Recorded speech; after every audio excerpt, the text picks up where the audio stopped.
Aron masunod lang yun ang physical distancing, gischedule matag dorm ang pagtunol sa mga pagkaon alang sa mga PDL sa Talisay City Jail. Gikan sa ilang mga kabanay alang sa kasalugan sa New Year. Ani ang report ni Fimari Dumabok. Anayo bang kabanay nga diha pa sa gawas sa pasilidad na kisayod kung unsa nga dorm ang ilang kabanay nga PDL.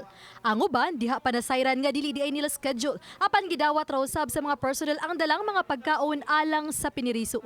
Sama na lang ni LV Peros kansang bana na presusud na sa 5 ka tuig. Naasa nga dorm niya, duga-duga naman mi nga wala ka kuan niya. Muna, nahangyo lang ko ako lipasugay pag Pasko, wala bi ako nakahatag tang sa Paris.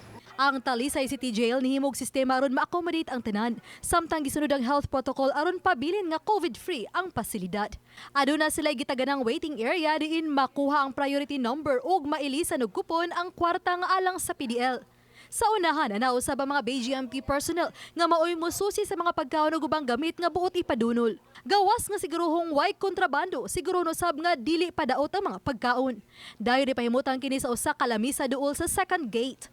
Kay lockdown ang pasilidad, ang mga personnel nga naa sa sud ang mokuha niini ug modala ngadto sa pinakasulod nga bahin. Wa pa may kuan sa advice na to sa kuan sa atong IATF nga pwede na silang mo dalaw. So dono lang gid ma'am, at least to ease sad sa burden sa atong mga relatives ba, at least makapadangat pud sila sa ilang pakigugma silang mga kauban pud sa suod ba. Mato dinuon ni Paer nga Martes hangtod Domingo alas 8 hangtod alas 3 sa hapon, padayon silang modawat sa mga padunol.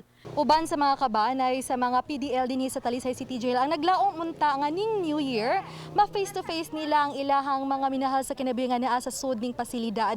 Apan nasutan ang nila nga dunol system lang og 1 visitor per PDL lang. Hinungdan nga kini silang uban dinhi nagpaabot na lang sa gawas sa pasilidad.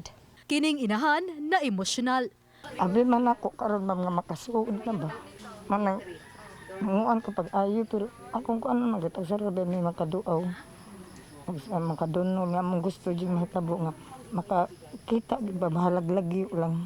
Ang pagdunol ning special occasion mulungtad hangtod sa alas 5 sa hapon. Uban ni Renante Quiñones. Ako si Fimari Dumabok. Balitang Bisdak.